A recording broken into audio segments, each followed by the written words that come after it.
जैसे कि recording start नहीं हुई क्या आज? हो गई।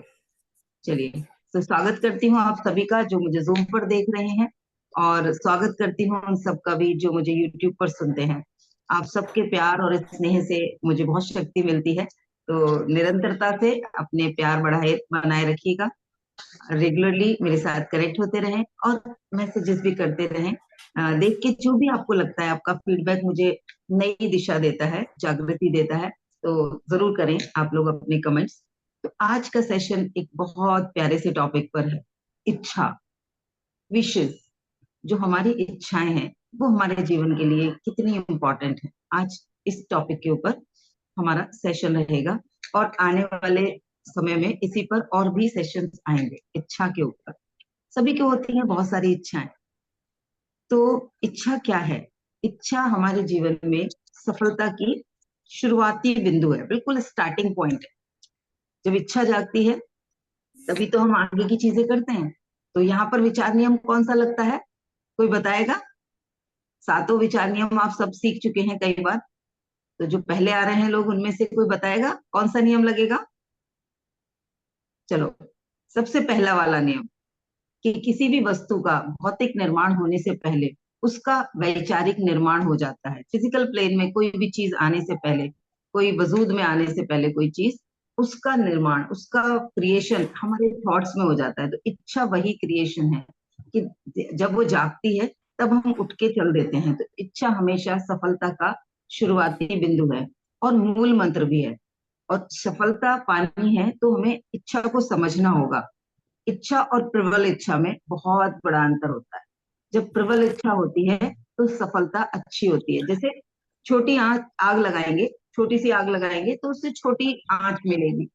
अगर हमें कुछ बड़ी कढ़ाई रखनी है तो हमें बड़ी आंच लगानी पड़ेगी, वो ज्यादा पावर वाला चूल्हा बनाना पड़ेगा जिससे ज्यादा तेज आंच होगी, ज्यादा कुछ पकाना होगा। तो जितनी बड़ी इच्छा होगी उतना बड़ा हमें आगे के लिए संकल्प भी चाहिएगा। इच्छा के साथ साथ क्या होता है कि जब भी हम किसी चीज के लिए हमारे मन में इच्छा जागती है तो कई बार लगता है हो जाएगा, कई बार लगता है नहीं हो जाएगा। अब वो प्रबल इच्छा है या नहीं है, ये चेक कैसे करेंगे? इसे मैं एक कहानी से समझाऊंगी। एक तो मैं वो डॉग वाली कहानी सुनाती हूँ, जो डॉग सोफे पे बैठा है और उसको वो पिन चुभ रही है, वो भी प्रबल इच्छा का एग्जाम्पल है। लेकिन आज एक नई कहानी सुनाऊंगी। आप लोग कहोगे हर बार एक ही कहानी सुनाती है। तो सुकरात के बारे में हम सभी जानते हैं। तो उनके पास एक लड़का गया, एक व्यक्ति गया, उसने कहा मुझे ज्ञान पाने की बहुत इच्छा है, मैं आपके पास आया हूँ, आप इतनी ज्ञानी हैं, मुझे ज्ञान दीजिए। तो सुकरात खड़े थे समुद्र के किनारे, उन्होंने कहा आ जाओ, चलो मेरे साथ, मैं ज्ञान देता हूँ। उसने सोचा पता नहीं पानी में ले जाके शायद कुछ ज्ञान देंगे। जब पानी कमर से थोड़ा ऊपर तक पहुंच गया तो वो चलता जा रहा था उनके साथ, सुकरात के साथ। तो सुकरात ने उसको पकड़ा सर से और पानी के अंदर उसका मुंह घुसा दिया। कुछ सेकंड रखा और फिर बाहर निकाला। उससे पूछा क्या क्या इच्छा है तुम्हारी, फिर से बताओ मुझे। तो उसने कहा मुझे ज्ञान पाने की इच्छा है। सुकरात ने कहा अच्छा। फिर थोड़ी कुछ सेकंड बाद फिर उसका सर पकड़ा और फिर थोड़ा और ज्यादा देर तक उसको पानी के अंदर दबाए रखा। छोड़ नहीं रहे थे, ऊपर नहीं आने दे रहे थे, झटपटा रहा था। फिर अचानक से उन्होंने उसको छोड़ा, ऊपर आया तो गुस्सा होने लगा, ये क्या कर रहे हो, मैं तो ज्ञान के लिए आया हूँ, आप मुझे मार देना चाहते हो क्या? तो सुकरात ने पूछा कि नहीं, जब मैंने तुम्हें बाहर निकाला तो उस वक्त तुम्हारी क्या इच्छा थी? उसने कहा सांस लेने की, हवा की, वो सबसे प्यारी, सबसे पहली इच्छा मेरी वो थी उस वक्त। तो सुकरात ने कहा जिस दिन ज्ञान पाने की तुम्हारी इच्छा उतनी ही झटपटाहट से हो जाएगी, उतनी ही बेचैनी तुम्हें हो जाएगी जितनी पानी में से बाहर निकलकर सांस लेने की थी। तो ज्ञान भी मिल जाएगा, ज्ञान देने वाला भी मिल जाएगा और ज्ञान समझ भी आएगा। तो हम लोगों के जीवन में कोई भी इच्छा अगर उतनी डीप हो रही है, वो झटपटाहट उतनी है, तो सफलता जरूर मिलेगी। इच्छाएं बहुत सारी होती हैं, दिन में पता नहीं कितनी सारी आती हैं, कुछ की तरफ तो हम ध्यान भी नहीं देते। लेकिन सजगता से जब हम उन इच्छाओं के बारे में सोचते हैं तो सफलता के लिए हमारा प्रयास भी बढ़ जाएगा। वो हो गई प्रबल इच्छा जो उसको थी उस वक्त, पानी में से गर्दन बाहर निकले और बस में सांस लूं, वो प्रबल वाली इच्छा थी। तो जो लोग नए हैं उन्हें मैं वो डॉग वाली कहानी भी सुना देती हूँ, क्योंकि अंदर से थॉट चल रहा होगा कि पता नहीं कौन सी कहानी थी। तो आज फिर रश्मि को लूंगी क्योंकि रश्मि क्या डॉग है। तो मैं पहुंची रश्मि के यहाँ। तो रश्मि के ड्राइंग रूम में बैठी थी, तो इनका मैक्स है ना आपका रश्मि, इनका मैक्स बैठा हुआ था। और वो एक सोफे पे बैठा हुआ था, एक कुर्सी थी सोफे की जिस पर वो बड़े मजे से बैठा हुआ था, हवा खा रहा था, हमारी बातें सुन रहा था। अचानक थोड़ी थोड़ी देर बाद वो करता था आवाज, कू कू, अजीब सी आवाज, कराती हुई आवाज वो करता था। एक दो बार हुई तो मैंने ध्यान नहीं दिया, जब तीन चार बार हो गई तो मैंने रश्मि से कहा, ये कुछ बीमार है क्या आपका मैक्स? तो इन्होंने कहा, नहीं नहीं नहीं, बीमार नहीं है। तो फिर क्या हो रहा है इसको, कुछ तो दिक्कत है, आप देख नहीं रहे हो क्या हो रहा है इसको? तो उन्होंने कहा, कुछ नहीं, ये जहाँ बैठा है ये इसकी फेवरेट जगह है, इस जगह पर ही ये बैठना पसंद करता है, इसकी फेवरेट सीट है। मैंने कहा, अच्छा फिर? तो बोलते हैं, वहां पे ना अभी एक कील निकल आई है, तो जब ये थोड़ा बहुत हिलता जुलता है तो वो कील इसे चुभ जाती है, और कील चुभती है तो ये कर्रा जाता है, कूं कूं की आवाजें निकालता है। तो मैंने कहा कि ये फिर ये उठ के दूसरी जगह क्यों नहीं बैठ रहा? तो रश्मि ने कहा कि मैम वो इतनी भी नहीं चुभती ना, इसको कभी कभी चुभती है, परमानेंट नहीं चुभती। तो कोई भी चीज अगर हमें उस कील की तरह बार बार चुभ रही है, जैसा हमारे जीवन में बहुत सारी चीजों में होता है, जॉब में, व्यवसाय में, रिश्तों में, कि कोई चीज हमें जरा सी अखरती है और हम उससे इग्नोर करके आगे चले जाते हैं। जॉब में तो बहुत ज्यादा होता है, पैसे के लिए बहुत ज्यादा होता है, बस हम कह देते हैं हमारा यही स्टेटस है, हम इसी के लायक हैं, हम इसी स्तर पे, हम मीडियम क्लास हैं, हम लोअर मीडियम क्लास हैं। उससे उस वो इतनी नहीं चुभ रही होती कि वो हम उसे अपने स्टेटस को बढ़ाने के लिए कोई वो प्रबल इच्छा बन जाए और हम उसके लिए जी तोड़ मेहनत कर पाए, पूरी एकाग्रता कर पाए, पूरा कंसंट्रेशन के साथ हम उसके लिए स्ट्रेटेजी बनाए और उस स्ट्रेटेजी पे तब तक जुटे रहें जब तक कि वो इच्छा पूरी ना हो जाए। ये प्रबल इच्छा का पूरा तरीका होता है। अगर आपकी इच्छा प्रबल है तो आप उससे निकलने का एक लक्ष्य बनाओगे कि क्या क्या करना है, एक्चुअली मुझे चाहिए क्या, वो आप बिल्कुल उसको अपने मन को कंफर्म करोगे। वो करने के बाद फिर आप एक प्रॉपर स्ट्रेटेजी बनाओगे, उसके लिए क्या क्या मुझे नया सीखना है, क्या क्या मुझे रोकना है, कौन कौन सी आदतें खत्म करनी है इस लक्ष्य को पाने के लिए, और कौन कौन सी नई आदतें सीखनी है, किस किस का सपोर्ट लगेगा, क्या क्या चाहिएगा मुझे। आप वो पूरा लेखा जोखा बनाओगे, पूरी एक स्ट्रेटेजी बनाओगे। और उस स्ट्रेटेजी, इतना तक तो सारा कर लेते हैं लोग, लक्ष्य भी बना लेते हैं और स्ट्रेटेजी भी बना लेते हैं। जो तीसरा वाला स्टेप है, जो मोस्ट इंपॉर्टेंट है, वहां पर अक्सर लोग डामाडोल हो जाते हैं, किसी और चीज को देख के उसकी तरफ भागना शुरू कर देते हैं। तो वो तीसरा स्टेप है सबसे ज्यादा इंपॉर्टेंट, एक्शन लेना, और एक्शन तब तक लेते रहना निरंतरता के साथ, चाहे वो कोई भी समय हो, कोई समय उसके लिए निर्धारित वो कर लें, उसके बावजूद भी वो तब तक लगे रहते हैं जब तक कि वो इच्छा, वो लक्ष्य उन्हें मिल ना जाए। तो ये तीन स्टेप का फॉर्मूला है किसी भी इच्छा के साथ। और इसकी जो तीसरा स्टेप है वो पूरा का पूरा उस चीज के ऊपर डिपेंड करेगा कि वो इच्छा है कितनी प्रबल, हम उसके लिए कितना ज्यादा डेडिकेटेड है, कितनी ज्यादा इमरजेंसी क्रिएट हुई है हमें वो करने की। इसीलिए तो लोग स्ट्रेस में जीते रहते हैं, और उन्हें लगता है सब कुछ तो सही, अरे सबकी जिंदगी में चलता है, थोड़ा बहुत तनाव तो सबकी जिंदगी में चलता है, थोड़े बहुत झगड़े तो सबकी जिंदगी में चलते हैं। क्यों चलते हैं भाई? निकाला जा सकता है अंडरस्टैंडिंग के साथ, एक एक ऐसा प्लेटफॉर्म बना के अपने घर में लोगों के साथ, कि जहां पर हम उस चीज को क्लियर कर सके, जिस चीज के लिए झगड़ा होता है। बात ही नहीं होती लोगों के बीच में, बहुत समय बीत जाता है, फिर वो इस एक के अंदर भी अंदर गुनगुन गुनगुन गुनगुन चलती रहती है, दूसरे के अंदर भी गुनगुन गुनगुन चलती रहती है, और दोनों फिर तरंगे कौन सी निकलती हैं हम सभी जानते हैं, कि जिस फ्रिक्वेंसी पर हम है, जिस इमोशन में हम है, अगर हम गुस्से के इमोशन में है, चिड़चिड़ाहट के इमोशन में, तो उसकी तरंगे जाएंगी, उसी फ्रिक्वेंसी पे हमारे विचार जाएंगे। हमने किसी को प्यार से बोला, तू तो अरे पागल है तू तो, एक वही बात है, और एक हमने उसी को बोला, पागल है तू तो, तेरे बस की कुछ नहीं है, तू पागल है। अब दोनों जगहों पे फ्रिक्वेंसी अलग चली गई, शब्द एक ही थे। तो हमारी जो फ्रिक्वेंसी पे हम जा रहे हैं, हम फ्रिक्वेंसी पे किस पे जा रहे हैं, इसके साथ तो जिंदगी झंड है, इसने तो बर्बाद कर रखा है, ये इंसान तो सुधरेगा नहीं और मेरी जिंदगी सही नहीं होगी। ऊपर ऊपर से कुछ बोल नहीं रहे, अंदर ही अंदर हम उस फीलिंग में जा रहे हैं, इसकी वजह से मैं परेशान, इसकी वजह से मेरी जिंदगी खराब। और मैंने क्या समझाया था मैजिक मैजिक सेशन में, कि कृतज्ञता का नियम क्या कहता है? एक सेकंड, अनम्यूट रह गया है, मैं म्यूट कर देती हूँ।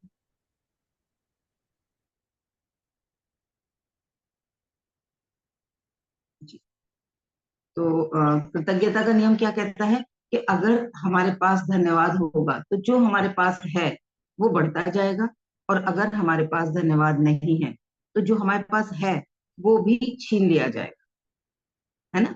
तो होता क्या है, इसी तरीके से जब वो अंदर से ग्रेटिट्यूड में है नहीं रिश्ते को लेके, अंदर क्या चल रहा है, शिकायतें, झुंझलाहट, इसकी वजह से ऐसा, ये ऐसा, पूरे टाइम हम उस इंसान में कमियां ही देख रहे हैं। उसने ऐसा कर दिया, वो ऐसा करता है, वो ये नहीं सुनता, वो नहीं सुनता। ग्रेटिट्यूड तो कहीं आ ही नहीं रहा उसके लिए कि वो इंसान आज मेरे साथ है, उसकी वजह से मैंने कौन कौन से प्यारे लम्हे जिए हैं, क्या क्या मुझे मिल रहा है, क्या क्या भाव आ रहे हैं, क्या एहसास आ रहे हैं उसके साथ के उन रिश्तों के लिए। ग्रेटिट्यूड में जाते ही नहीं। देखा होगा आप लोगों ने बहुत सारे लोगों को, कभी ना कभी किसी रिश्ते को लेके आप में से भी हर एक का ऐसा अनुभव रहा होगा कि उसके होने का धन्यवाद हमने ईश्वर को दिया ही नहीं, और वो रिश्ता हमारे लिए कुछ ना कुछ तो बेस्ट लेके आया ही था। तो फिर ग्रेटिट्यूड का नियम कहता है कि जो है वो भी छीन लिया जाएगा, अगर आप उसके लिए ग्रेटिट्यूड में नहीं है, धन्यवाद के भाव में नहीं है। तो ऐसे ही इच्छाओं के साथ होता है। हम जिस चीज के लिए ग्रेटिट्यूड में नहीं जाएंगे और सफलता के 3 नियमों का पालन नहीं करेंगे, जो मैंने अभी आपके साथ डिस्कस किए। कौन सा, कि पहले तो एक लक्ष्य बने, लक्ष्य क्लियर हो, फिर उस लक्ष्य की प्रॉपर स्ट्रेटेजी बने, वो प्रॉपर पूरी क्रियाविधि हम चेक कर लें, क्या चाहिए क्या नहीं चाहिए, कितना चाहिए, कौन सी चीज और चाहिए, किसकी हेल्प लेनी है, कहाँ से मुझे कुछ और नई चीजें सीखनी है, कितना पैसा लगेगा, कितना समय लगेगा, क्या मैं उतना समय निकाल पाऊंगी, कैसे निकाला जाएगा, कैसे निकालना है, वो सारा अगर हमने मनन चिंतन करके स्ट्रेटेजी बना ली है, और उसके बाद अपने आप से ये कमिटमेंट कर दिया है कि कुछ भी हो जाए मैं हार नहीं मानूंगी तब तक, जब तक कि ये मुझे मिल ना जाए, तब तक मैं इस काम में निरंतरता से एफर्ट्स करती रहूंगी, अपनी स्ट्रेटेजी में इम्प्रूवमेंट करती रहूंगी, तो हमारी वो इच्छा सदैव पूरी होगी, और वही इच्छा हमारी प्रबल इच्छा होगी। तो जब जब जीवन में फेलियरिटीज आई, आपने कोई लक्ष्य बनाया और उस लक्ष्य पे फेल हुए, पास्ट की किसी भी एक घटना को जरूर याद करें कि जब आपने बड़े मन से कोई डिसीजन लिया, फिर उस डिसीजन पे आप सफल नहीं हुए, तो आप देखोगे इन तीनों में से कोई ना कोई एक स्टेप मिसिंग था, या तो वो लक्ष्य आपका नहीं था, किसी दूसरे को देखकर किसी ने आपको मोटिवेट कर दिया, किसी ने आपसे कहा ऐसा ऐसा करते हैं तो बड़ा अच्छा होता है, ये फायदे होते हैं, आपने उसके कहे में आके अपना काम शुरू कर दिया, एक्शन लेना शुरू कर दिया, यानी कि सबसे पहली ही शर्त खत्म हो गई, वो आपका लक्ष्य था ही नहीं, वो आपको क्लियर ही नहीं था आपको क्या चाहिए, या तो ये होगा, या आपने उस पर प्रॉपर स्ट्रेटेजी नहीं बनाई। उस चीज में फेलियरिटी का सबसे बड़ा कारण यही हुआ होगा। आप चेक कर पाओगे, आप लोग अपना अपना कोई एक रिकॉल करो जीवन में पीछे के कोई ना कोई जो फेलियरिटी थी, उसमें इन तीनों जो भी 3 नियम मैं आपके साथ बता रही हूँ, इन 3 नियम में से कोई ना कोई एक या फिर तीनों ही मिसिंग होंगे, तभी आप वहां फेल हुए होंगे। वरना ईश्वर ऐसी कोई इच्छा हमें देते ही नहीं जिसे पूर्ण पूर्ण करने की क्षमता हमारे भीतर ना हो। किसी भी इंसान को वो ऐसी इच्छा देते ही नहीं। अगर हमारे अंदर कोई इच्छा जाग रही है तो खुश हो जाना है, सोच लेना है कि गुड न्यूज है कि ये पूरा करने की क्षमता ऑलरेडी मेरे अंदर है, इसीलिए ईश्वर ने मुझे ये इच्छा दी है। तो चेक करा किसी ने चेक करा अपनी पुरानी चीजों में से कोई एक घटना किसी ने रिकॉल करी हो, या तो वो लक्ष्य किसी और का था, या स्ट्रेटेजी पूरी नहीं थी, या फिर तीसरा बात मिसिंग थी, हमने जल्दी हार मान ली, हमने वो जिद नहीं थी कि कुछ भी हो जाए जब तक ये मिलेगा नहीं मैं नहीं हार मान। जो लोग इस तरीके से किसी भी लक्ष्य पे किसी भी इच्छा को फॉलो करते हैं, तो उनके जीवन में सफलता 100% आनी निश्चित है। वो इच्छा प्रबल इच्छा बन जाएगी और उनको उसके बारे में सकारात्मक रिजल्ट ही मिलेंगे। कोई भी रिश्ता है, एक इंसान भी ठान ले तो वो रिश्ता नहीं टूटेगा, दो में से एक भी ठान ले, अगर उसके लिए ये प्रबल इच्छा हो जाए कि मुझे इस रिश्ते को हर हाल में बचाना है, मुझे इस रिश्ते में हर हाल में तालमेल बनाना है, तो एक एक भी होगा तो भी चलेगा, जबकि रिश्ते दो लोगों से होते हैं, लेकिन ये प्रबल इच्छा किसी एक की भी होगी तो भी वो रिश्ता बैलेंस रहेगा, क्योंकि वो हार नहीं मानेगा तब तक जब तक कि वो रिश्ता मधुर ना बन जाए। और एक ना एक दिन जब इतना किसी का त्याग और प्रेम होता है तो दूसरा इंसान भी आपके उस प्यार और इच्छा को, उस त्याग को समझता है और आपके साथ तालमेल में आता है। नहीं आता तो हमें प्रैक्टिस हो जाती है उस इंसान के साथ जैसा वो है वैसे ही एफर्टलेसली जीने की। पहले हम एडजस्ट कर रहे होते हैं, फिर हम एफर्टलेसली उसके साथ वैसे ही जीने लगते हैं, उसको वैसे ही स्वीकार कर लेते हैं। तो कहाँ कहाँ जीवन में हम प्रबल इच्छा हमारी जाग रही है, वो सजग होना है। कहाँ कहाँ वो छोटी छोटी आग हम जगह जगह जला रहे हैं। छोटी सी इच्छा जागी, उसके पीछे लग लिए। फिर दूसरी छोटी सी इच्छा जागी, उसके लिए लग लिए। अब गैस सिम करके अगर हम कुछ बना रहे होंगे तो आप जान सकते हो चाय बनने में भी कितना टाइम लगेगा, अगर वो बिल्कुल स्लो करके हमने रखी है। और वही चाय अगर हम थोड़ी फास्ट गैस पे बनाएंगे तो कितनी जल्दी बनेगी। क्योंकि ज्यादातर फीमेल हैं, इसलिए मैं फीमेल के ही रिलेटेड एग्जांपल्स दे रही होती हूँ आप लोगों को, कि हम अपने जीवन में से वो उसको को रिलेट कर पाए।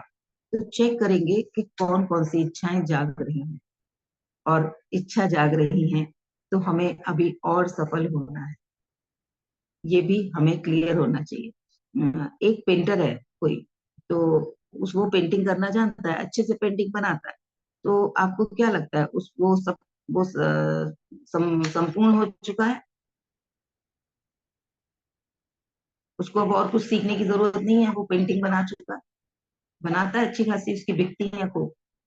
तो क्या वो पूर्ण हो चुका है? कोई जवाब दे। आप में से हर कोई 20 साल से खाना बना रही होगी, कोई 30 साल से कुकिंग कर रही होंगी, कोई 15 साल से कर रही होंगी। क्या आज हम हम ऐसे कुक हैं कि हम परफेक्ट हैं बिल्कुल? हम और कुछ सीखने की गुंजाइश ही नहीं बची। नहीं जैसे मैम, ये कंटिन्यूअस लाइफ लॉन्ग प्रोसेस है। अब जैसे मुझे केक्स नहीं आते, बहुत अच्छी आइसक्रीम बना लेती हूँ काम चलाए चलाओ, पर बहुत अच्छी नहीं आती, वो उनकी प्रेजेंटेशन नहीं आती उतनी अच्छी। तो आज बहुत अच्छी कुक होने के बावजूद भी मेरे मेरे पास सीखने की संभावना है। तो हमें जो भी हम कर रहे हैं काम, वो हम अगर परफेक्शन से भी कर रहे हैं, एक पेंटर है वो पेंटिंग को कैसे देखेगा कि यहाँ इसने कौन कौन से कलर मिला के शेड्स दिए, इस शेड में, इस पेंटिंग में कितने कौन से स्ट्रोक लगाए हैं, कौन कौन से ब्रशेस का इस्तेमाल किया है, कौन कौन से कलर का। एक नॉर्मल इंसान उस पेंटिंग को वैसे नहीं देखेगा, वो सिर्फ वैसे देखेगा कि ये क्या बना है। तो हाँ, हमारी बारीकी उस चीज के लिए बढ़ जाएगी, हमारी कहना चाहिए, क्या बोलेंगे, दक्षता उसके लिए बढ़ जाएगी। लेकिन हमारे लिए भी आगे बढ़ने के लिए सीखने की गुंजाइश हमेशा बड़ी रहेगी।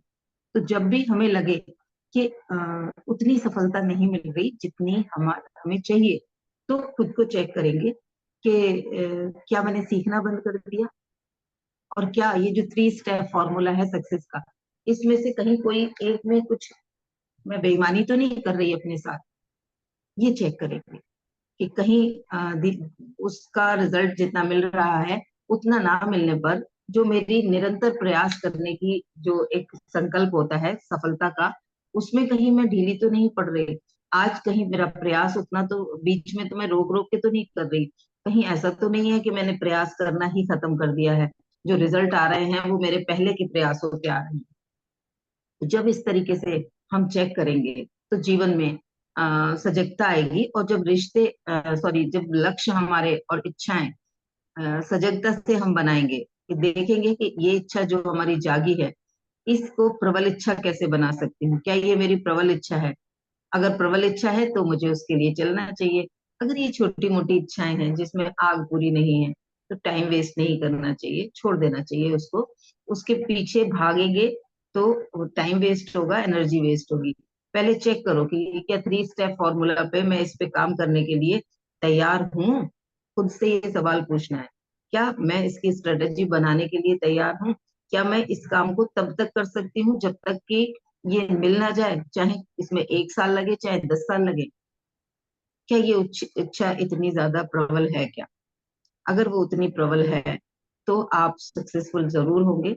तो अपनी इच्छाओं को पहले तो स्वागत करेंगे इस तरीके से कि ये इच्छा जाग रही है, ये मेरी जीवन में किसी नई सफलता की शुरुआत है, उसका आधार बिंदु है, उसका मूल मंत्र मुझे मिलने वाला है। दूसरा, इच्छा मेरे अंदर जाग रही है, तो इसका मतलब है कि ये कैपेबिलिटी मेरे अंदर ऑलरेडी है। कोई भी इच्छा जागी है, आप उस इच्छा को, ये मत सोचो कि ये मेरे लिए नहीं बना, मैं कहाँ से करूंगी, ये तो बड़े लोगों का सपना है। पुरानी कहावत की जितनी बड़ी चादर है उतने पैर पसारो, लंबी चादर भी तो लंबी कर सकते हो भाई। आजकल तो बड़े डिजाइनर तरीके से उसमें जोड़ लगा दिए जाते हैं, पता भी नहीं चलता कि चादर में जोड़ लगा है, लेस वेस लगा के जबरदस्त बना लो।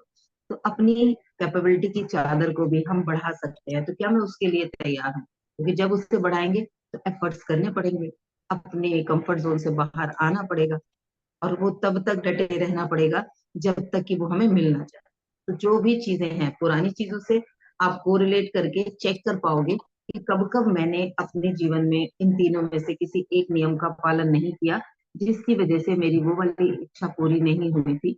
आप उसे रीस्टार्ट कर सकते हो इन तीनों नियमों को चेक करके, और उसको फॉलो करके आने वाले समय में भी जो भी इच्छा जाग रही है उसको खुद को चेक करो कि इस पर मुझे, क्योंकि हम कई बार क्या होता है किसी दूसरे के मोटिवेट कर देने से, जरा सा किसी चीज में हमें लालच आ जाए कि ये मिल सकता है तो हम लग जाते, लेकिन वो क्योंकि इच्छा उतनी प्रबल नहीं होती, ना स्ट्रेटेजी बनाते, ना जुटते उस पे, ना वो वाली झटपटाहट होती जो सुकरात ने उसे अनुभव कराई थी कि बस अब कुछ भी हो जाए हर हाल में मुझे ये करना ही है। तो जब तक वो नहीं जागेगी तब तक हम सफल नहीं होंगे। तो हमें इन चीजों का ध्यान रखना है। आज मैं ये चीज आपके साथ शेयर करना चाहती थी, क्योंकि इच्छाएं बेमाने नहीं होती। हमारे मन के भीतर अगर कोई इच्छा जाग रही होती है तो वो ईश्वर का ये संकेत होता है कि हमारे अंदर वो करने की कैपेबिलिटी है। हम अपनी चादर को इस तरफ से खींच के बड़ा कर सकते हैं, उसके लिए कोई नया डिजाइनर कपड़ा ढूंढ सकते हैं, उसको कुछ नए स्टाइल से रिक्रिएट कर सकते हैं। तो जिसने भी ये सोचा, माना और इस इन तीनों नियमों का पालन किया, आप देखोगे वो सफल हुए। कितने सारे एक्टर्स हैं, कितने सारे क्रिकेटर्स हैं जिनके करियर में बहुत ज्यादा उतार चढ़ाव आए, लेकिन उन्होंने हार नहीं मानी, बैक नहीं किया, वो निरंतर प्रयास करते रहे। आप अपने परिवार में भी किसी को देख सकते हो कि बहुत सालों से कोशिश करने के बावजूद वो सफलता नहीं मिली जो वो चाहते थे, लेकिन उन्होंने हार नहीं मानी, उन्होंने यू टर्न नहीं लिया, और वो निरंतर, लोग उन्हें क्रिटिसाइज भी करते रहे, लोगों ने उन्हें बेवकूफ भी समझा, पागल भी समझा, क्यों लगे पड़े हैं, इसको दिख नहीं रहा, इससे ये नुकसान हो रहा है, वो नुकसान हो रहा है। लेकिन उन्होंने अपने अंदर वो प्रबल इच्छा जगाई थी और प्रण किया था कि जब तक सफल ना हो जाऊं मैं ये छोड़ूंगा नहीं, मैं निरंतर प्रयास करती रहूंगी। तो वो लोग एक समय पर आकर कहीं ना कहीं उस चीज में सफल हो जाएंगे। अगर वो जिद तो है लेकिन स्ट्रेटेजी नहीं बनाई हुई, जिद तो है मुझे सफलता चाहिए और मैं तब तक लगा रहूंगा, आगे पीछे सोच ही नहीं रहे, कॉमन सेंस रख ही नहीं रहे, क्या चाहिए वो नहीं सोच रहे, और किसकी मदद लूं वो नहीं सोच रहे, और क्या नई स्किल्स करूं, कौन सी चीजें मेरे अंदर अभी कमी है उन कमियों को दूर करूं, और नया क्या अडॉप्ट कर लूं, अपनी टीम कैसे बना लूं, वो सब वो सोच ही नहीं रहे। तो भी वो दृढ़ इच्छा होने के बावजूद भी सफलता मिस हो जाएगी। तो ये 3 स्टेप फॉर्मूला है, तीनों ही करने जरूरी है। हर चीज के फॉर्मूला होते हैं, इवन चाय बनाने का भी एक फॉर्मूला होता है, उसमें भी पानी, चीनी, पत्ती, दूध चाहिए और गैस चाहिए, और पता होना चाहिए कितनी देर उबालना है। वो स्ट्रेटेजी पूरी होगी, और तब तक उबालेंगे जब तक वो पक ना जाए तो चाय बन जाए। वैसे ही जीवन की हर सफलता है, जब भी हमने निष्कर्ष लिया है दूसरे इंसान ने नहीं लिया, लक्ष्य नहीं बनाया, तो रिश्ते में इसीलिए होता है मैं ही कब तक सुधरूं। इम्प्रूवमेंट की प्यास मुझे जागी है, बेहतर बनाने की रिश्ते को प्यास मुझे जागी है। तो संकल्प भी मेरा ही है ना, तो एफर्ट्स भी मुझे ही करने पड़ेंगे। जिस दिन उसको भी जाग गई उस दिन हम टीम बन जाएंगे। तो उसको नहीं जाग रही है तो मुझे, मेरे अंदर जागी है, या तो मैं उसको शुरू ही ना करूं, समझू ही ना। लेकिन अगर मैंने उस चीज की इंपॉर्टेंस समझी है और मुझे वो करना ही है, और मेरे अंदर ये संकल्प है कि मैं तब तक हार नहीं मानूंगी जब तक ये रिश्ता बेहतरीन ना हो जाए, चाहे वो मेरा किसी के साथ भी रिश्ता क्यों ना हो। तो हम हारेंगे नहीं, हम निरंतर करते रहेंगे प्रयास और सफल हो जाएंगे। ठीक है, किसी का कोई सवाल? मैम एक उदाहरण याद आया था। एक जी। इंसान ठान लिया था, हम्म। क्योंकि उनके गांव से शहर को जाने के रास्ता नहीं था। एक ही बंदा हम्म। पहाड़ को छील के वो रास्ता बनाया था। फिर दशरथ मांझी। दशरथ मांझी। अच्छा उनकी अच्छा। पत्नी उनकी पत्नी का देहांत हो गया था। उस पहाड़ से वो दूसरी तरफ लेकर जा रहे थे उन्हें।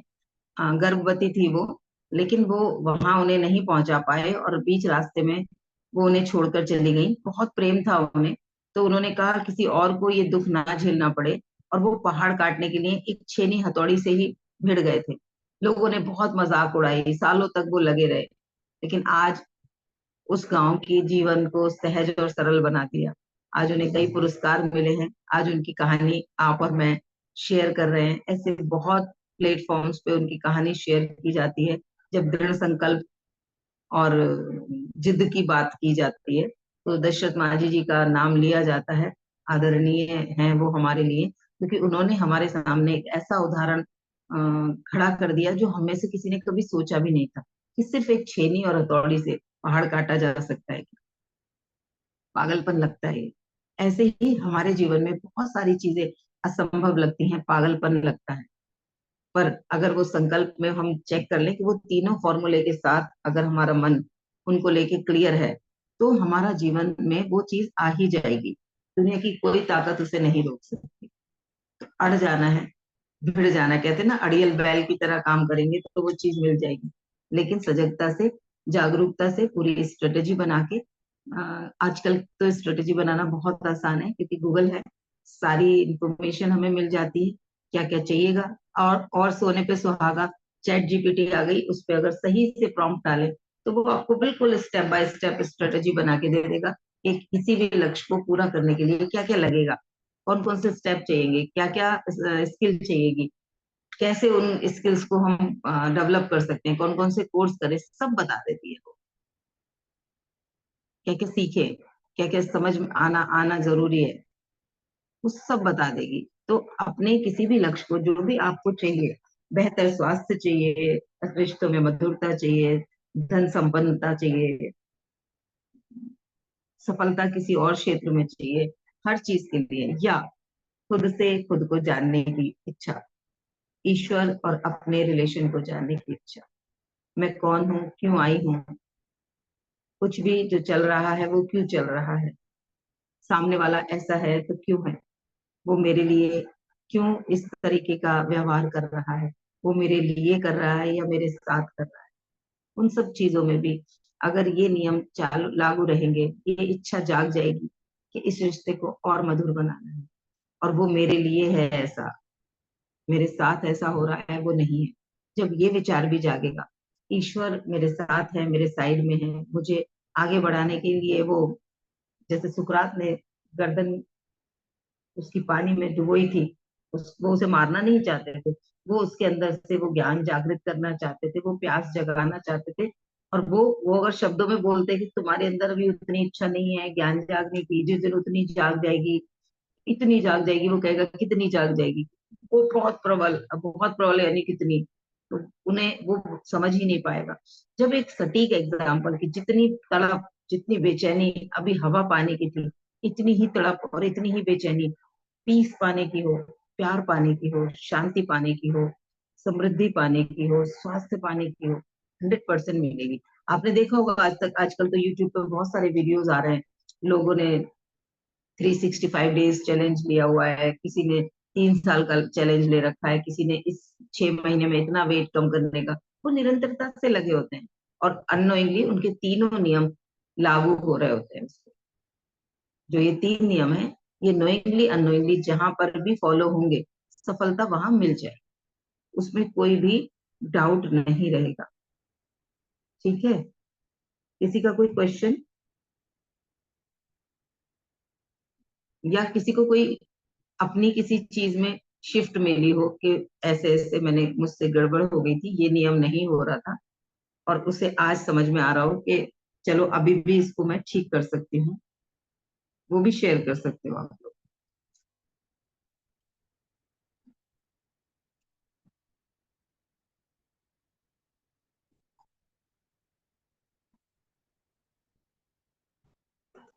जैसे पूरे महीने सावन का व्रत रखना, मेरे लिए, मैं अपने संकल्प बताती हूँ, वर्षों हो गए, क्योंकि वहां मुझे पता है वो लक्ष्य मेरा क्यों है। बीच में 3 महीने मैंने अनाज छोड़ा, तो जब डिसीजन लिया था तभी पता थी, स्ट्रेटेजी पूरी पता थी कि अगर अनाज नहीं खाऊंगी तो क्या खाऊंगी, क्या क्या वैरायटी का खा सकती हूँ जिससे कि अनाज की क्रेविंग ना हो। और ये होता था कि 3 महीने मैंने अपना लक्ष्य बनाया था, तो मुझे 3 महीने तक कुछ भी हो जाए, जब तक वो 3 महीने पूरे नहीं होंगे, रिजल्ट क्या रहेगा मुझे नहीं पता, वेट कम होगा क्या होगा मुझे नहीं पता, पर मुझे ये करना है क्योंकि इससे मुझे अपनी हेल्थ में इम्प्रूवमेंट लाना है, वो मेरा डिटॉक्सिफिकेशन हो जाएगा। और वो 3 महीने के एफर्ट्स मुझे अगले 2-3 साल तक, मेरी बॉडी इतनी एनर्जेटिक रही, कहीं कोई पेन नहीं होता था, कोई अकड़न जकड़न नहीं होती थी। वेट जो कम हुआ हुआ 4-5 किलो कम हुआ, ज्यादा नहीं हुआ। 3 महीने में इतना ही कम हुआ, 6 या 7 किलो कुछ कम हुआ था। लेकिन स्टेमिना बॉडी का काम करने की जो मेरी आदत है, वर्कोहॉलिक हूँ, तो वो बढ़ गई। अकड़न जकड़न नहीं हुई, काम तो पहले भी करती थी क्योंकि जिद्दी हूँ, लेकिन पहले वो होता था ना, एफर्ट डालने पड़ते थे, फिर एफर्टलेसली हो रहा है। अब कमर में दर्द भी है और कमर को ऐसे मल मल के फिर बैठ गई काम करने, क्योंकि मुझे वो पूरा करना है। वो एक अलग तरीका हो गया। अब दर्द ही नहीं हो रहा तो काम करने में भी आनंद आ रहा है और लगातार लगातार लगी हुई है। तो ऐसे करके वो आपको क्यों चाहिए, वो क्लियर होना चाहिए, रास्ता क्या है वो क्लियर होना चाहिए, और संकल्प होना चाहिए। तो वो आपकी इच्छा, प्रबल इच्छा भी है, और आप उसे 100% पालोगे। ठीक है, चलिए, किसी का कोई सवाल या शेयरिंग है तो अनम्यूट करें जल्दी से, फिर हम थोड़ा मेडिटेट करेंगे।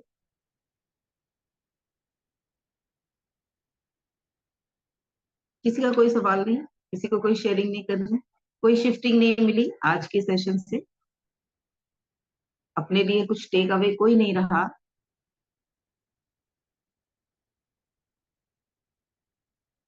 फिर चलो इस सेशन को अपलोड नहीं करेंगे, इसका कोई रिजल्ट नहीं निकला, आउटकम नहीं निकला। ठीक है, चलो, सुन रहे हैं सारे, ये सेशन में अब अपलोड नहीं करने वाली, शिफ्टिंग ही नहीं मिली किसी को तो बेकार हो गया ना सेशन। राधे राधे जी। हाँ ज्योति, राधे राधे। छुट्टी तो इतनी सारी मिलती है ना कि उनको हमसे काउंट भी नहीं होती हम, इतनी मिल रही है। और हर रोज एक नई चीज सीखने को मिलती है, जबकि वो पता है कि हमने पहले भी सुनी है, और हर बार उसमें से कुछ नया ही निकल के आता है। तो कोरिलेट कर ये लग, पाई, कोरिलेट कर पाई इन तो चीजों को। ये लगता है कि मतलब हम किस तरीके से सोते हुए जीवन जी रहे थे कि हम, मतलब आप कहोगे खुद को क्रिटिसाइज नहीं, पर ये लगता है सोच करके कि हम कितने बड़े मूर्ख थे कि ऐसे ही जिए चले जा रहे थे, बस जिए चले जा रहे थे। एक दिन लाइफ खत्म हो जाती, चले जाते, कुछ ना तो कुछ सीख के जाते यहाँ से, और ना अपने आप में चेंज करते। तो शिफ्टिंग तो आज बहुत वो ज्यादा मिल गई, आज वो शिफ्टिंग आ गई है, उसके लिए ग्रेटिट्यूड में जाओ। तब हमारे लिए हम वैसे थे, तो वो भी स्वीकार कर लो, उसके लिए शिकायत भी नहीं करनी है, आज खुशी रख मनानी है कि आज हमारे अंदर हम अपडेट हो गए, हम अपग्रेड हो गए। ठीक है, तब हम वैसे थे, तब वैसे ही चल रहा था, तब तक हमारे पास वो इंफॉर्मेशन नहीं आई थी, इसलिए हम उससे बाहर नहीं निकल पाए थे, नहीं, है फिर ना। हमें लगता है कि हम ब्लेस्ड भी है ना, क्योंकि हमें ये हाँ, मौका मिला, नहीं तो दुनिया में कितने लोग हैं। ब्लेसिंग के लिए तो ग्रेटिट्यूड में जाना है, हैप्पीनेस बनानी है, खुश होना है हम्म। जो मिला है उसके लिए। तो हमें ये रश्मि, मिला, ये भी हमारे लिए बहुत बड़ी बात है।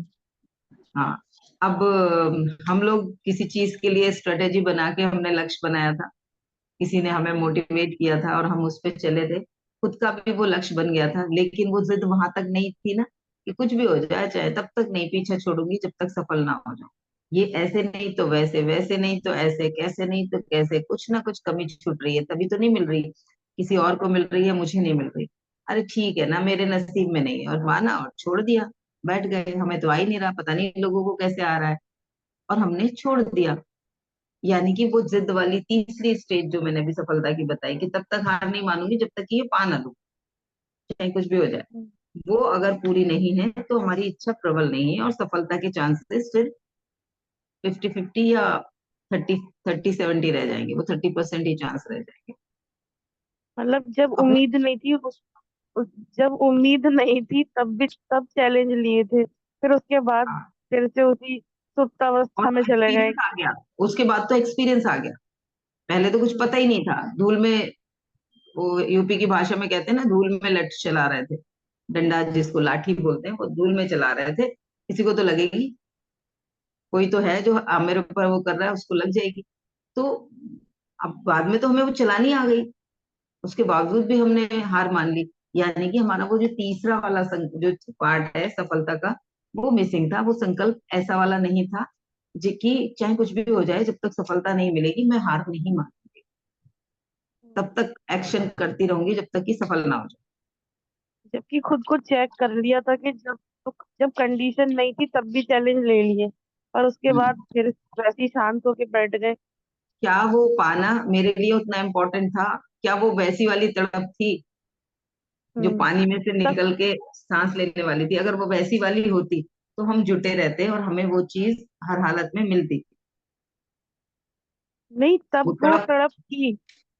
तब वो नहीं, तड़प हमारे थी। अंदर तड़प शुरुआत में तड़प थी हल्की सी, लेकिन वो सिर्फ ये वाली तड़प थी कि चलो अच्छा है, हो जाए, बढ़िया है, कुछ अच्छा सा हो जाएगा तो कर लेंगे। लेकिन वो इतनी नहीं थी कि उसके लिए सब कुछ देने के लिए, जैसे वो बंदा जिसको सुकरात ने पानी में डुबोया था, वो अपनी पूरी ताकत लगा रहा होगा बाहर निकलने के लिए, सुकरात को धक्का भी दे रहा होगा, सब कुछ कर रहा होगा। वो ऐसी वाली ताकत लगा रहा होगा कि मुझे तो अब बस निकलना है यहाँ से हर हालत में। तो वो जो तड़प थी, वो तड़प और हमारी तड़प में कहीं ना कहीं कुछ कमी रही थी। ये हम खुद को चेक कर पाएंगे, हो सकता है हम शब्दों में ना बता पाए। तुम भी कर पा रही होगी और मैं भी। बाद में तो हम कारण दे देते हैं, इस वजह से नहीं हुआ, उसने नहीं करने दिया, उसने ऐसा कर दिया, इतनी इतनी भी आफत नहीं थी, इतनी भी जरूरत नहीं थी, वो सब हमारे मन के बहाने। नहीं, जब जब चाहा था कि हम इस चीज से बाहर निकल जाएं, तो हम्म। जबकि यूनिवर्स ने निकाला बाहर, तब भी चेक कर लिया कि हम कुछ भी चाहें तो वो पूरा कर सकते हैं। पर फिर भी उसके बाद फिर एफर्ट्स करने बंद कर दिए, जबकि चेक हो चुका था कि जो चाहते हो वो हो जाता है। पर फिर एफर्ट बंद कर दिए, तो फिर प्रकृति के नियम जिंदगी दोबारा जो है चल ना, गई। हमने प्रकृति के नियम वहां पर लागू नहीं किए, तो वो आज समझ में आ रहा है। सिर्फ वैसे ही सब लोगों को भी मैं रिमाइंडर दे रही हूँ कि चेक करें अपने जीवन में जहां जहां असफलताएं मिली हैं, या कोई इच्छा जागी लेकिन वो पूरी नहीं हुई, उन दोनों ही कंडीशन में क्या रहा? क्या वो प्रबल इच्छा थी? क्या ये तीनों नियम हमारे लागू हो रहे थे? कहीं हमने कुछ मिसिंग किया तभी हमें वो नहीं मिला? तो हाँ, रश्मि ने भी रेज हैंड किया था, कुछ क्या कहना चाहते हो रश्मि? मैम, मैं जब से आपसे जुड़ी तब आपका सेशन 7 o'clock होता था मैम, है ना। और तभी से हम्म। मैंने प्रण किया था कि मैं इवनिंग वॉक करती थी, लेकिन मैंने प्रण किया था कि मैं मॉर्निंग वॉक स्टार्ट करूंगी, क्योंकि समर्स आ गई थी और मुझे कुछ काम भी होता था कि इवनिंग में मैं टाइम नहीं निकाल पा रही थी। अभी मैम मेरा जो वॉक है वो रेगुलर हो गया, और मैम कुछ भी अच्छा करते हैं उसका रिजल्ट तो अच्छा आता ही है। मेरी बॉडी एकदम एक्टिव रहती है, पूरे दिन मैं एनर्जेटिक रहती हूँ। अब मैम देखिए, फिर आपका सेशन शिफ्ट हुआ 6:30 पे, अब 6 o'clock हो गया। तो मैं 4:45 उठ जाती हूँ अपना सब करके, और मैं वॉक के लिए निकल जाती हूँ। अच्छा, फिर उसके बाद एक एनर्जी रहती है कि हाँ आपका सेशन सुनना है, तो मेरी वॉक वो पूरी जो आधा पौन घंटे की होती है वो अच्छे से होती है। ये है अब मैं मेरा। 5 बजे करने वाली हूँ सेशन, कौन कौन आएगा? मैं और जल्दी उठ जाऊंगी मैम। वॉक नहीं छोड़ूंगी मैं, वॉक तो करनी ही है कौन मुझे ना। कौन कौन तैयार है 5 बजे सेशन में आने के लिए? अब देखो, आ, मुझे आपसे और ज्यादा एफर्ट करके उठना पड़ेगा, मुझे नहा धो के तैयार होके बैठना होता है। आप लोग तो कैमरा बंद करके बैठ जाते हो, तो आप तो 5 बजे के लिए 5 बजने में 10 मिनट पे भी उठोगे तो भी काम चल जाएगा। मुझे 5 बजे का सेशन करने के लिए मिनिमम आधा घंटा पहले तो उठना पड़ेगा, कम से मुझे भी कम। मैम, मुझे भी, क्योंकि मुझे वॉक करके आनी पड़ेगी, इसलिए मुझे आधा घंटा पहले उठना पड़ेगा। नहीं, आप वॉक तो 5 के बाद भी 6 बजे भी कर सकते हो, जैसे आज करते हो, 5 से 6 सेशन चलेगा। लेकिन मुझे तो उससे पहले ही उठना पड़ेगा ना, फ्रेश होना होगा, नहाना धोना सब कुछ करना होगा। तो जी, वो हमारे लिए और अच्छा हो जाएगा, क्योंकि कहते हैं ना, सूरज कौन निकलने से कौन पहले तैयार ही है? उठ जाते हैं। ईमानदारी से बताओ। फाइव जी, एम मैं तो 5 AM तैयार हूँ। क्लब, 5 AM मैं क्लब तो तैयार हूँ। स्टार्ट कर दूंगी मैं तो। जी, हम तो 4 बजे वाली भी करिए, उसके लिए भी तैयार। हमने तो की है 4 बजे वाली भी। हम 4 बजे भी उठ के रेगुलरली नहा धो के यूनिफॉर्म पहन के बैठ जाते थे, तैयार होके मेकअप भी करते थे उस समय तो। अभी तो कोई मेकअप भी नहीं होता, सिर्फ लिपस्टिक बिंदी लगाती हूँ। उस वक्त तो प्रॉपरली मेकअप भी होता था। सुनीता भी रेडी, चलो 3 तो धुरंधर रेडी हुए। रश्मि और ज्योति और सुनीता। चलो आई एम देखते रेडी हैं। मैम। और कौन बोला? मैं भी रेडी ईशा। हूँ मैम। अरे वाह, जगदीश 4 जी। हो गए। ईशा भी रेडी है। चलो जी बढ़िया। सुनीता जी तो नहीं उठेंगी तो आप जाके उठाए होगे ना उन्हें, तो नीचे उठो जल्दी। दरवाजा खोलना ना खोलना उनके हाथ में होगा, फोन उठाना ना उठाना उनके हाथ में होगा। मैं तो इतना भी कर सकती हूँ, सुबह सुबह जो लोग कमिटेड होंगे उनको कॉल कर दूंगी, एक ग्रुप बना दूंगी, एक ग्रुप कॉल कर दूंगी, सबको कॉल चली जाएगी, उठ जाओ। लेकिन वो उठने के लिए दृढ़ता तो अपनी होगी, वरना तो बहुत सारे लोग कॉल सुन के भी बंद करके सो जाएंगे, जैसे अलार्म बंद करके सोते हैं। तो ये हमारे अपने संकल्प होते हैं, हमें वो चीज चाहिए क्यों? क्यों हमें वो हर हाल में चाहिए? क्या क्या वो वैसी वाली तड़प है उस चीज को पाने की? अरे नहीं तो जितनी बकवास ये करती है आके, उतना तो यूट्यूब पे भी बहुत पड़ा है, इससे कई गुना ज्यादा पड़ा है। इतने सारे ट्रेनर हैं, सब सिखा रहे हैं, तो 10 जगह से सीख लेंगे, क्या सुनना है इसको सुबह सुबह आके? ऐसे भी बहुत लोग हैं जो आते हैं 1 दिन 2 दिन फिर नहीं आते। लेकिन वो जी निरंतर अच्छा जब हम लगता है। हैं, जी अच्छा लगता है ना, हम सूरज से पहले जग जाते हैं।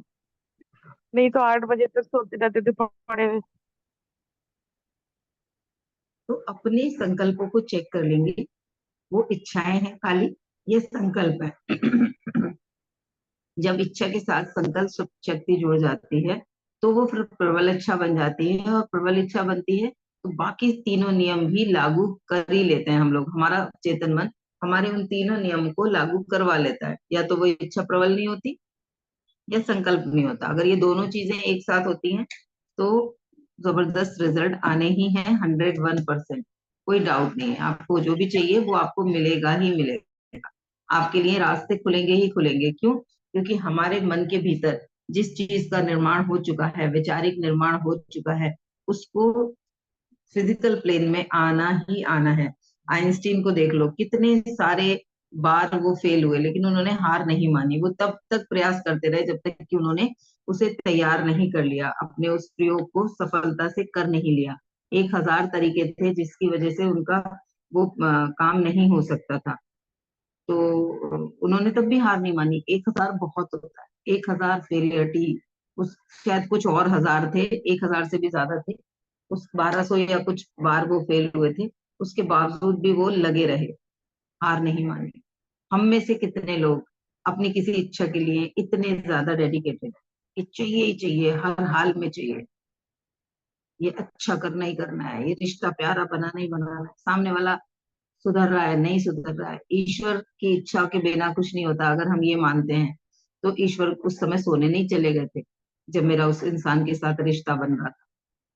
ब्लड रिलेशन में भी मुझे उस घर में पैदा किया गया। अगर पेरेंट्स से शिकायत है, भाई बहन से शिकायत है, तो उन्हें पता थी कि इस परिवार में ये लोग हैं और इनकी नेचर ऐसी है, उन्होंने हमें वहां पर पैदा किया, तो वो हमें उससे क्या सिखाना चाह रहे हैं। जब तक कि हम उन चीजों को ग्रहणशीलता के साथ, इस ईश्वरीय इच्छा के साथ नहीं लेंगे, तब तक शिकायत करते रहेंगे। और जब हम उनके तालमेल में आ जाएंगे, अच्छा उनकी इच्छा से हो रहा है, वो क्या सिखाना चाहते हैं, तो हम ग्रो कर जाएंगे। वो बदले या ना बदले, वो इंसान परिवर्तित हो या ना हो, उसके जीवन में पीस आए या ना आए, लव आए या ना आए, वो बात की बात है। हमारा जीवन बेहतर बन जाएगा, बेहतरीन बनता चला जाएगा, और हम निमित्त बन सकेंगे किसी दूसरे इंसान के लिए भी, कि ऐसी परिस्थितियों में भी इतना सुखद जिया जा सकता है, इतना पीसफुल जिया जा सकता है। ईशा कुछ लिख रही है। Gratitude to God and all. Thanks for all for blessing, your blessing and wishes. हाँ, अब हम सारे और लोग भी आ गए हैं, कुछ नए लोग आ गए हैं जो सुबह में नहीं थे। आज जगदीश्वरी जी का बर्थडे है, तो सभी लोग उन्हें विश करेंगे दोबारा से, जिन्होंने पहले कर दिया है वो भी, और जिन्होंने नहीं किया है वो सब लोग भी उन्हें आज फिर से बर्थडे विशेस करेंगे। अनम्यूट करके सभी लोग उन्हें विश करेंगे। जी मैंने भी अनम्यूट किया था यही बोलने के लिए कि जगदीश्वरी जी को एक बार बर्थडे विश कर देते हैं सब लोग। आपने हाँ बोल दिया। हाँ, तो करेंगे विशिंग सभी। You happy birth wishing happy you birthday happy birthday Jagdishwari ji. Jagdishwari ji. Happy birthday. Happy thank birthday you thank Jagdishwari you ji. Thank you thank you happy thank birthday you. Jagdish ji. Rashmi ji gratitude का भी हैप्पी ग्रेटिट्यूड मैसेज आ थैंक बर्थडे। यू गया। Thank you. चलिए, thank you, thank you. आज का ये दिन आपके इस नए वर्ष का एक बेहतरीन दिन की तरह से शुरुआत हो रही है, जो इस बात का प्रमाण है कि ये जीवन आपका आगे का और बेहतर बनता चला जाए। इसी ब्लेसिंग के साथ हम लोग आपको फिर से एक बार और जन्मदिन की ढेर सारी शुभकामनाएं देते हैं। ईश्वर आपको सदैव प्रसन्न रखे, खुश रखे। थैंक यू चलिए, मैम। तदास्तु, तदास्तु, तदास्तु। थैंक तथास्तु यू, थैंक यू, तथास्तु थैंक तथास्तु। You, thank you, thank you, thank you. चलिए, आंखों को करेंगे कोमलता से बंद और एक सहज आसन में बैठेंगे, आरामदायक मुद्रा में। अपने शरीर को ये बताते हुए कि अब मैं ध्यान के लिए बैठ रही हूँ, कृपया मेरा सहयोग करना।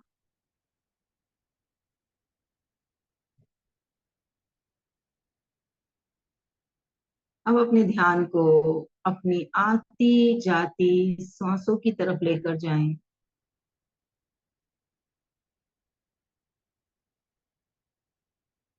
हर आती सांस ऑक्सीजन के साथ सारे सकारात्मक गुण, ईश्वरीय गुण हमारे भीतर जागृत कर रही है, एक्टिवेट कर रही है, एनर्जाइज कर रही है।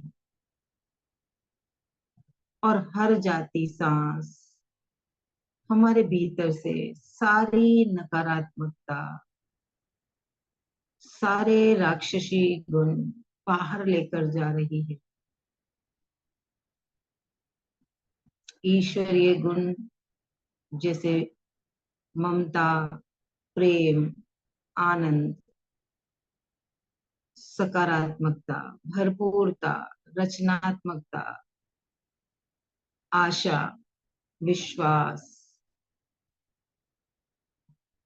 और राक्षसी गुण जैसे ईर्ष्या, नफरत, द्वेष, चिड़चिड़ाहट, झुंझलाहट, डर, चिंता, पेन, बीमारियां, निराशा, ये सारे राक्षसी गुण विलीन हो रहे हैं। विजुलाइज करें हर आती सांस हमारे भीतर ऑक्सीजन लेकर जा रही है और वो ऑक्सीजन हमारे शरीर की एक एक कोशिका तक पहुंच रही है और ईश्वरीय चेतना पूरे शरीर में एनर्जाइज हो रही है, रीएक्टिवेट हो रही है। ईश्वरीय गुण यानी कि क्रिएशन, रचनात्मकता, प्रेम, तो जिस अंग में भी कहीं कोई पेन है,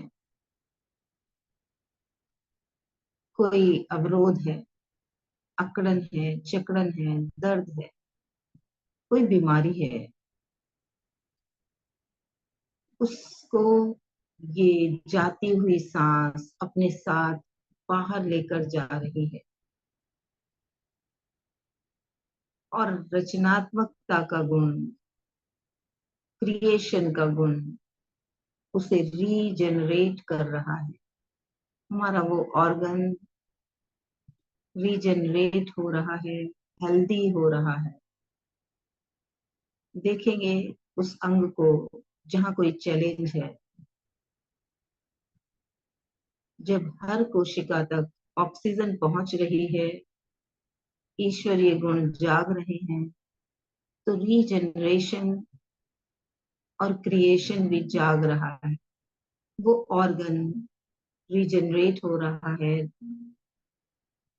वापस से स्वस्थ बन रहा है, उसकी सारी कोशिकाएं हेल्दी हो रही हैं। एक एक कोशिका इस डिवाइन एनर्जी से भर रही है। देखें अपने उस अंग को जहां कोई चैलेंज है, टच कर सकते हैं, तो टच करें, सहलाएं उसे प्यार से और कहें, आई नो कि तुम्हारे ही भीतर खुद को ठीक करने की पूरी क्षमता है। तुम खुद को पूर्ण स्वस्थ बना सकते हो। मेरी सारी लापरवाहियों के लिए, केयरलेसनेस के लिए, जाने अनजाने किए गए इग्नोरेंस के लिए, I am so sorry. Please forgive me. Please please please forgive me. I love you and thank you thank you. याद करें उस अंग की वजह से जीवन में क्या क्या सहजता है, और उस सब के लिए उस अंग को हृदय से धन्यवाद दें।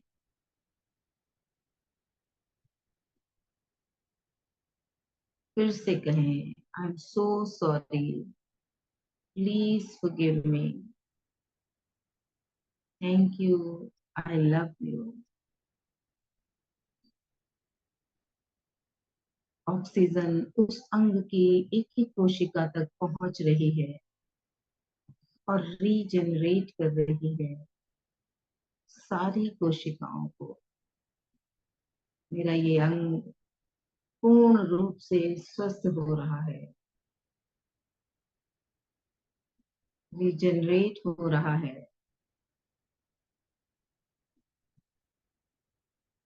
Thank you thank you thank you thank you God, thank you universe.